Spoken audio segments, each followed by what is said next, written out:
The town had stopped moving long before the world outside remembered its name. Grass grew through the cracks of once bright playgrounds, and trees pushed gently through roofs that used to shelter voices. Everything stood where it had fallen. Cups on tables, coats hanging by doors, clocks paused forever at the same trembling minute in April 1986. Time had evacuated with the people, and what remained was a silence that seemed to breathe. The air here carried no weight of danger anymore, only the faint metallic aftertaste of what had happened. Radiation had thinned, but memory had not. Even the wind moved carefully, as if aware it was crossing a grave it could not see. It slid through broken windows, stirring curtains that hadn't felt a touch in decades. In that soft motion, some claimed to hear children. A flash of laughter so quick you questioned if it had been sound at all, or simply remembrance echoing through dust. Pripyat had become a forest disguised as a city. Moss climbed its stairwells, and roots curled beneath the foundations like slow, patient veins. Nature was not reclaiming the place so much as forgiving it. Yet beneath the rust and bloom, something observant lingered. A presence not hostile, only awake. The kind that made even birds fall silent for reasons they didn't understand. In the evenings, when light turned the glass skeletons of buildings to gold, the town looked peaceful again, almost alive. But if you stood long enough, you'd notice the shadows never fully matched the shape of the trees. They leaned slightly, as if remembering where people once stood. And in that gentle distortion, you could almost hear the town waiting, listening for a sound that had never truly left. The road out of the town dissolves into forest before the first mile is done. Birch and pine have woven themselves across what used to be asphalt, their roots pressing gently through the faded white lines. Foxes move through the ruins without fear. Deer graze near apartment blocks where curtains still hang. Life has returned, but not in the way anyone expected. The quiet feels deliberate, not the absence of noise, but a silence that observes. Radiation meters once screamed here. Now they whisper. Scientists who return occasionally say the readings are calm, almost normal. Yet some swear their instruments react to other things. Small bursts of sound hidden in static, voices that seem to form patterns before fading away. The locals from nearby villages call it the land that listens. They say the ground itself remembers frequencies that once filled the air. Alarm sirens, hurried steps, and the laughter that ended too suddenly. At night, the forest hums faintly, not with wind, but with something lower, slower, like the afterglow of energy trapped in the soil. When recorders are left overnight, they return filled with layers of sound, wind, insects, faint signals that no one can trace. Among them sometimes a child's hum threads briefly through the noise, soft, tuneless, human. No one can explain it, and no one argues loudly about it either. In this place, disbelief feels impolite. The stillness carries its own authority, as if the land itself might overhear and remember every word. Those who listen long enough say it's not ghosts that remain here, but the echo of being noticed, as though the earth, for reasons of its own, decided never to forget. The forest had taken everything back, yet it didn't feel wild. It felt watchful. Trees rose where roads once ran, their branches interlocking like fingers over a wound. Between them, the air barely moved. Birds sang only for a moment before falling quiet, and each pause stretched a little too long, as if the world were listening for something it couldn't name. Even the animals seemed to sense it. Foxes stopping mid-step, heads tilted toward the distance, ears twitching to a rhythm older than sound. When the wind finally came, it moved like breath across old walls and empty balconies. It carried no scent of smoke or decay, only that faint, electric dryness the land had never lost. To walk here was to feel observed, not by eyes, but by memory itself. Some researchers said the soil hummed faintly, low enough that you felt it more than heard it. Others dismissed it as radiation interference, instruments still twitching from decades of exposure. Still, there were stories. Travelers who left their recorders running overnight returned to find hours of static, layered with fragments that made no sense, whispers without words, laughter stretched thin, a pulse like someone knocking from far underground. One technician claimed he isolated a frequency between the noise, a tone that rose and fell like a lullaby. When played back, it stopped every forest insect mid-chirp, as though the sound carried weight. Locals near the zone said the land was alive in its own way, that Chernobyl was not just poisoned, but awakened. They called it the listening ground, a place that didn't echo sound but kept it, collecting every cry, every command, every child's voice that once filled its air. To them, silence was not emptiness. It was the earth remembering how to hear. The message came through at dawn, carried on a line that crackled like distant rain. No one questioned why the order was marked routine. In this part of the country, nothing ever truly was. The soldiers gathered in a half-lit room that smelled of iron and wet paper, their breath hanging pale in the cold. The commander read the brief without inflection. Inspection of contamination markers near the old exclusion perimeter. 3 days on foot. Radio silence unless contact warranted it. Simple, clean, bureaucratic. The kind of mission that sounded safe because it was meaningless. They packed quietly. Weapons checked, counters calibrated, rations sealed in dull foil. Outside, trucks idled in low fog, headlights dissolving before they touched the road. The zone waited beyond, its edge marked by the skeleton of a checkpoint, and a sign whose yellow paint had long bled to white. One of the men muttered that the trees beyond it looked taller, thicker, like they'd been growing on secrets. No one laughed. The youngest of them, barely 30, asked why patrols still came here. The older sergeant, tightening his gloves, replied without looking up, "Because someone always hears something." It was the only answer he gave.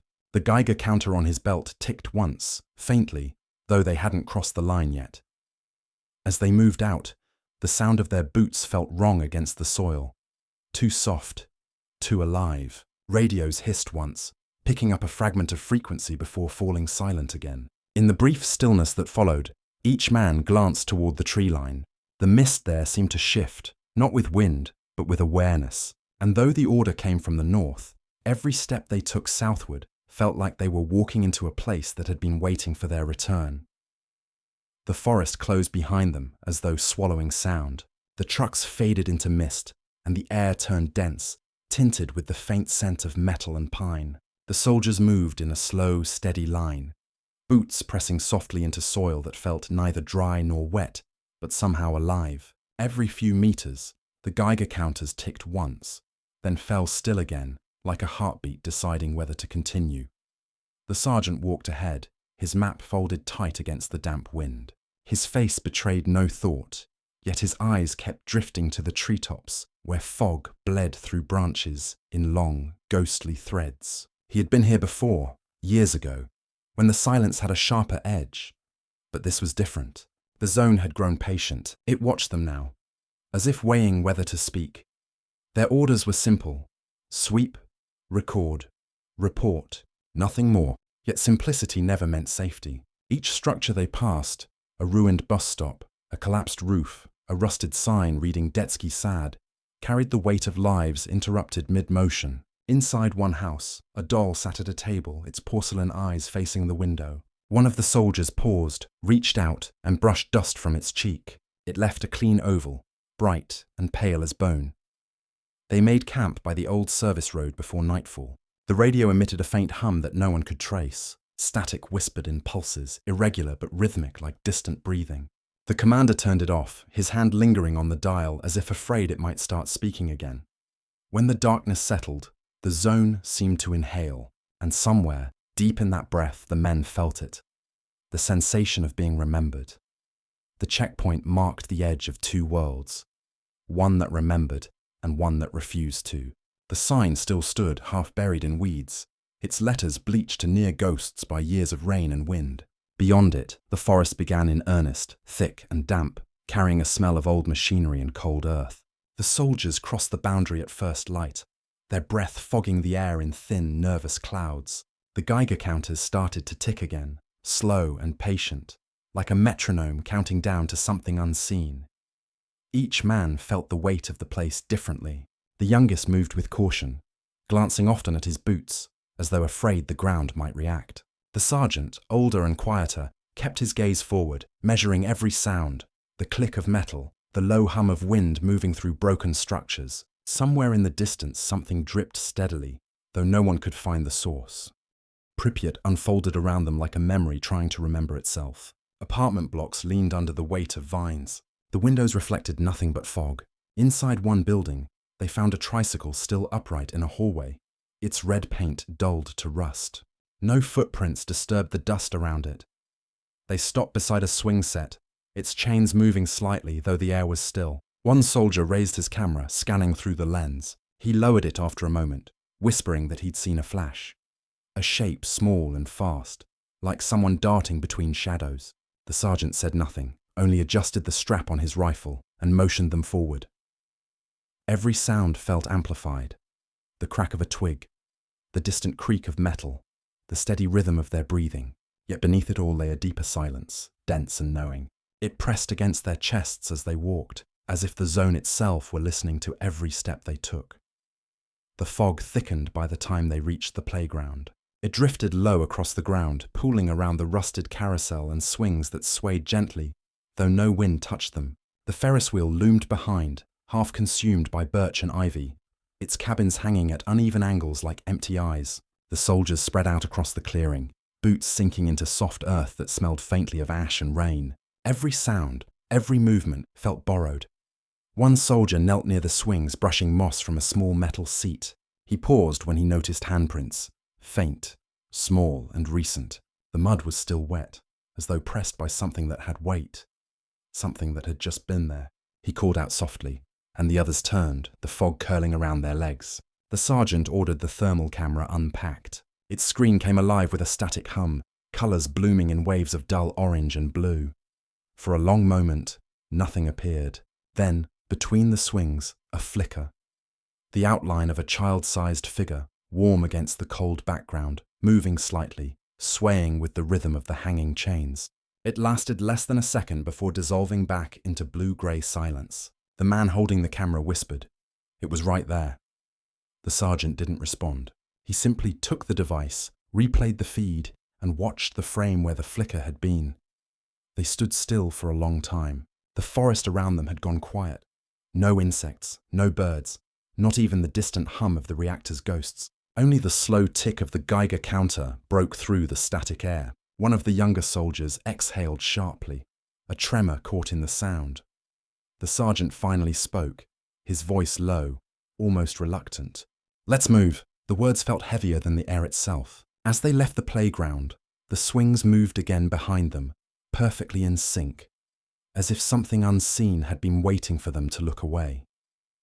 By dusk, the world had turned the colour of old metal. The soldiers set up camp near the edge of a cracked service road, close enough to see the faint silhouette of Reactor 4 through the fog. A grey monolith framed by drifting light. The air hummed with a low vibration that wasn't wind. It was constant, steady, a sound you felt more in your bones than in your ears. They worked without speaking. The fire was small, reluctant to burn. One man tuned the radio to the assigned frequency, but all it gave was static, soft, slow, almost rhythmic. When he turned the dial, the static shifted pitch, like a voice trying to form through sleep. The sergeant told him to shut it off. For a while, they sat in silence, listening to the sound of night assembling itself. The rustle of branches, the distant crack of settling metal, the hum of radiation like the ocean deep beneath them. At some point, one of the men looked up toward the tree line. Movement, faint and smooth, like mist sliding over bark. He blinked, and shapes took form, small, human, walking in a slow line between the trees. They didn't glow. They didn't shimmer. They were just there, pale in the fog, heads slightly bowed, as if on their way somewhere quiet. The man froze. His breath caught as one figure turned its head toward him. There were no features, only the sense of a face, the outline of what should have been. Then they were gone, swallowed by the grey. The radio clicked once, uncommanded, and through the static came a child's voice, faint and distant. "Do you remember us?" The sergeant's hand hovered over the dial. No one moved. The hum of the reactor deepened, like the world exhaling through metal lungs. Morning arrived without colour. The mist never lifted. It only thinned enough for shapes to appear. Tents, rifles, breath turning white in the cold. The forest looked the same in every direction, its trunks spaced like silent sentries. When the soldiers stepped out, the ground beneath them gave slightly, damp and soft as skin. The Geiger counters ticked lazily, a slow reminder that time still existed here. Then they found the footprints, small, bare and fresh. They crossed the clearing in uneven lines, weaving between the trees before fading into undergrowth. The sergeant crouched to study them, the size of a child's foot, the weight shallow but recent. No shoes, no animal drag. One of the men whispered that they must belong to the researchers who'd been here months ago, but the prints were smaller than any adults, and too clean to have survived that long. A few meters away, they discovered the mask. A child's gas mask, cracked along one filter, its straps frayed but still pliable. The rubber was cool to the touch, not brittle like the others they'd found in schools or bunkers. When the youngest soldier lifted it, he said it smelled faintly of soap. The forest grew quiet again. Not empty, listening. Even the counters paused, their needles trembling without movement. Somewhere deeper in the trees, something brushed against bark, slow and deliberate. The sergeant raised his hand for silence. Between the trunks, faint figures seemed to flicker, like light bending through smoke. No one breathed. When the sound came, it was soft. The rhythm of children running, not away, but around. Laughter almost took shape, but broke into static halfway through. The soldier with the mask dropped it. It landed face up, the eye lenses catching a thin glimmer of light. The sergeant finally whispered, "They're leading us." And in that moment, none of them disagreed. They reached the school just before noon, a low, sagging structure at the edge of what used to be a playground. The roof had caved in near the gym, and the paint peeled in long curls from the walls, revealing older colours beneath. Vines crept through the windows, draping over chalkboards and desks like thin green fabric. Yet for all the ruin, something inside still felt arranged, as if the room had been tidied recently by invisible hands. The first classroom was frozen in time. Small desks stood in neat rows. Exercise books lay open, their pages yellowed but intact. One soldier brushed dust from a page and found a drawing. A crude tank beside a smiling sun, the lines dark and sharp, as if drawn yesterday. Another notebook held a child's handwriting. "We had to leave, but we will come back soon." The words ended mid-sentence. The sergeant raised his flashlight toward the far wall. The beam fell across a blackboard. A few faint white lines stretched across it. But as the light lingered, more appeared, chalk dust lifting on its own, tracing half-formed shapes. Letters. The men froze. One whispered, "It's drawing." The sergeant told him to film it, his voice almost steady. The camera caught it, symbols appearing in the same calm rhythm as breathing. A circle, a line, then the shape of a door. The air felt colder, but not hostile. More like a presence trying to remember how to move. The sergeant stepped closer, his boots creaking against the warped floorboards. "What do you want to show us?" he asked quietly, though he knew there would be no answer. But something shifted. The light flickered. Dust in the beam formed patterns. Outlines of small hands brushing across desks, fleeting as mist. One soldier swore he heard a whisper near his ear, a child's tone murmuring in a language too soft to recognize. Another said he smelled chalk, sharp and fresh. The sergeant lowered his light. "They're not angry," he said softly. "They just remember." For a long time no one spoke. Outside, the swing set creaked once, as if echoing a rhythm from the lesson that never ended. The fog rolled in thicker that night, swallowing the path they'd marked on the map. Campfire light barely reached beyond a few feet. The forest reduced to silhouettes shifting in grey. The men ate in silence, listening to the faint hiss of the radio that hadn't worked since morning. When the sergeant finally turned in, he told them to keep the perimeter tight. No wandering, no noise, but sleep didn't come easily in a place that felt awake. Sometime past midnight, the youngest soldier rose. He said later that he'd heard something, a soft call, like a child humming a tune. He took his flashlight and camera, stepping beyond the ring of tents where the mist pooled low to the ground. The light cut through fog in narrow beams, scattering across the trunks. For a moment, he saw movement, not running, not hiding, but drifting. He followed it toward the old schoolhouse. His breathing grew shallow, heart steady but slow, like he'd entered someone else's dream. On the camera, his voice was calm, almost reverent. "It's them," he whispered. "They're just standing there." The footage trembled as the shapes came into view. Small figures, white-grey and nearly transparent, gathered in the clearing. Their outlines glowed faintly, as if lit from within, but the air around them stayed dark. They didn't move until he took one more step forward. Then one of them turned, small hands lifted toward him, not in warning, but greeting. He reached out instinctively. The image blurred, a flash of light, then static. When they found him minutes later, he was kneeling in the grass, eyes open, untouched. His hands were cold. He said nothing until dawn, when the sergeant knelt beside him and asked what he'd seen. "They wanted to go home," he said quietly. "But they don't remember where that is." No one asked again. The radio came alive once more, hissing softly as though something was breathing through it. Years later, the footage surfaced in pieces, fragments stored on magnetic tape, brittle and half erased by time. A Freedom of Information request had pried them loose from an archive that no one remembered maintaining. The files were labelled only with a date and a grid reference near Pripyat. The rest of the report was blank, pages water-stained, initials unreadable. The first reel was routine. Soldiers crossing a fog checkpoint, instruments steady, chatter professional. But the next recording shifted. The Geiger readings fluctuated without pattern. The soundscape deepened.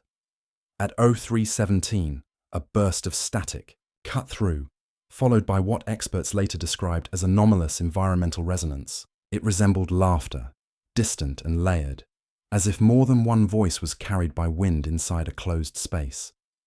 Those who reviewed the tape argued endlessly about it. Some said it was feedback from degraded film stock, others overlapping radio waves. But every technician who worked on the restoration mentioned the same unsettling detail, that the noise wasn't random. It had cadence, rhythm, the pattern of a child's song fractured by time. In the final recovered segment, the camera panned over the playground. The lens flickered, blurring briefly before stabilizing on the swings. For a moment, nothing moved. Then one swing rocked once, sharply, stopping in mid-air without recoil. The image held for 3 seconds before collapsing into static. The official transcription ends there with the note: footage exhibits unexplained motion consistent with mechanical interference.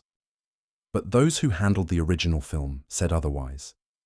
They said the air inside the viewing room felt heavy, like pressure before a storm. One technician claimed he smelled chalk and wet grass as the reel spun. Most dismissed it as suggestion, the mind echoing what it expects to find.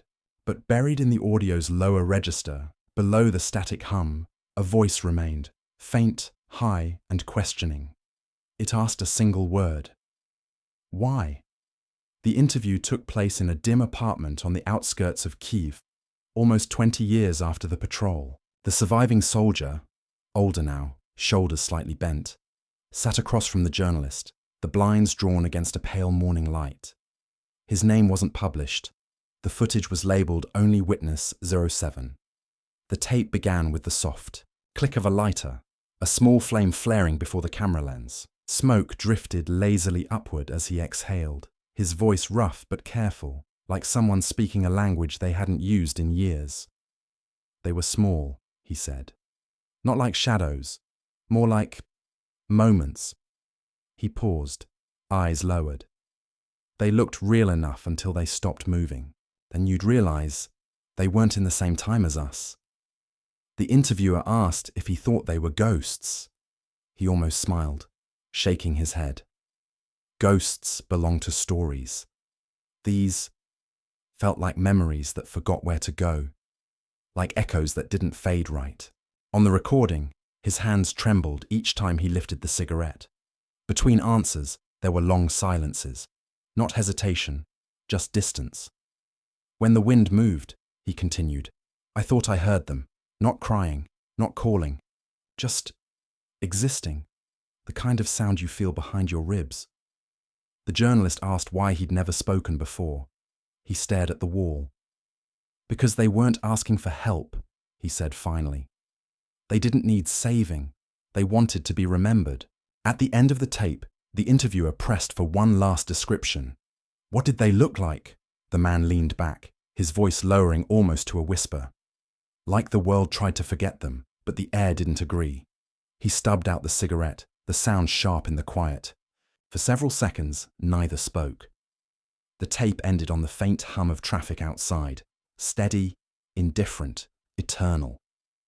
The recordings were archived in a locked cabinet at the Institute for Acoustic Research.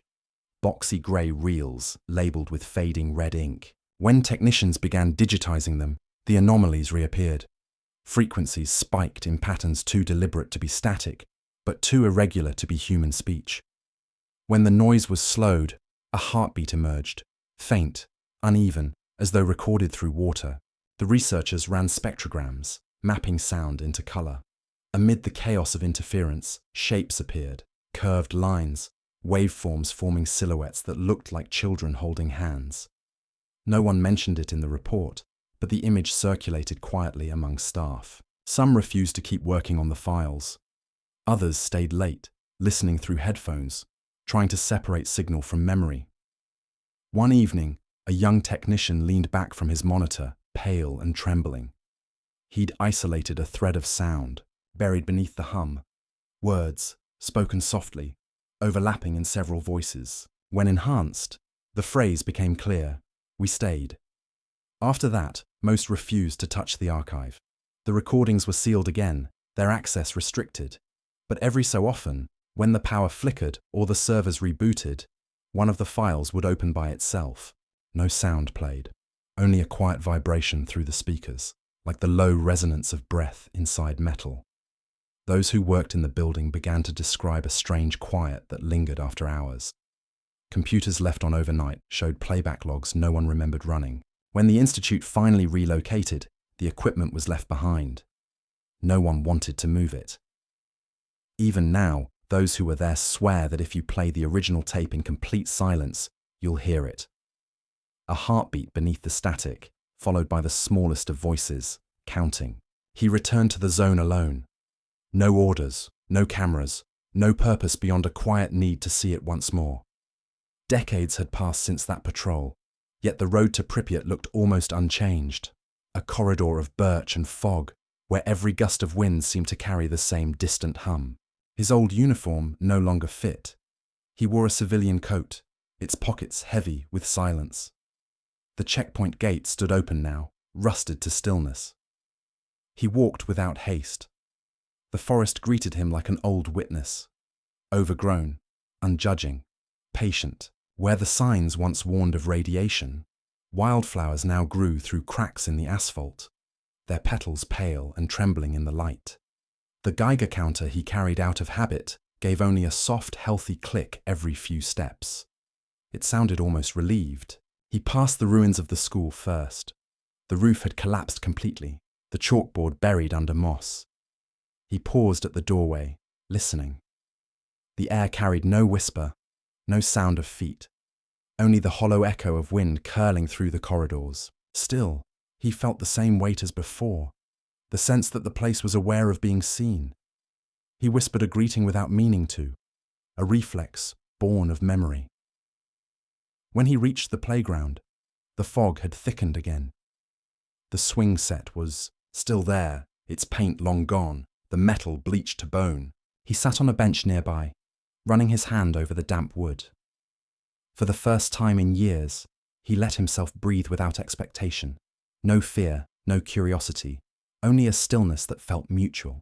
Then quietly, one of the swings moved, just once, a slow arc through the air, then stopped mid-motion as if acknowledging him. He didn't rise. He simply nodded and murmured, "It's all right. You can rest now." The Geiger counter clicked once more, softly, like a final heartbeat. The path to the monument was nearly gone, swallowed by roots and moss. He followed what remained. Fragments of stone, the ghosts of footsteps long erased. The trees opened into a small clearing, and there it stood. A narrow pillar of granite, grey as the sky, surrounded by grass that bent in a perfect circle. The names were carved shallowly, most barely legible, their letters softened by rain and time. But he knew what they were, the kindergarten class, the ones whose laughter once filled these woods before the sirens came. He knelt beside the monument, brushing away dirt with his sleeve. The surface was cold, slick with morning mist. His eyes followed the lines, tracing syllables he couldn't quite pronounce anymore. He whispered each name quietly, like a prayer to a language the world had forgotten. When he reached the last one, he stopped. Beneath it, faint but new, someone had etched another line, smaller, uncertain, written by hand, rather than tool. Mis days. We are here. He stared at the words for a long time, unsure whether to believe them. The forest stood silent around him, the kind of silence that feels too perfect to be empty. The Geiger counter at his belt gave a single sharp click, then went completely still. No ticking, no hum, just the quiet pulse of wind moving through leaves that didn't rustle. He laid his hand over the names, his palm flat against the cold stone. For a moment, warmth pressed back, faint, fleeting, but real enough to still his breath. A light drizzle began to fall, gentle as ash. He whispered, "I remember," and as he said it, the counter remained silent. The forest exhaled, long and low, like something finally released. For the first time in 30 years, the zone sounded peaceful. At night, he kept the radio by his bedside. An old shortwave model, its casing scratched, the dial worn smooth by decades of tuning. It had been his last piece of army gear, the only one he never returned. Most nights, it stayed silent, the antenna angled toward nothing in particular. But sometimes, when the world was quiet enough and the static thinned to a soft hiss, he'd hear it, the faint trace of a signal hiding beneath the noise. He would sit up slowly, turning the dial in careful increments. The sound would swell, stretch, and then settle into a pattern. Not words, not music, something lighter, like laughter caught underwater. Other times it was humming, a small broken melody he recognized but couldn't place. It never frightened him. It only reminded him of the playground, of air that once carried more than dust. He never told anyone about those nights. He didn't want to explain that it wasn't ghosts he was hearing, but time, the pieces that refused to vanish completely. He'd listen until dawn, the signal rising and falling like the rhythm of breathing. Once, as the static faded, he heard a voice say his name, not clearly, but enough. He smiled, adjusting the volume lower, almost to silence. "I'm still here too," he whispered back. Outside, the first light of morning brushed the window. The radio's glow dimmed, and the frequency slipped away as gently as it had come. He left it tuned to that channel, never moving the dial again. And somewhere, far beyond distance or measure, a faint echo answered. A ripple of sound threading through the static, carrying laughter, carrying memory. Some transmissions, after all, were never meant to end.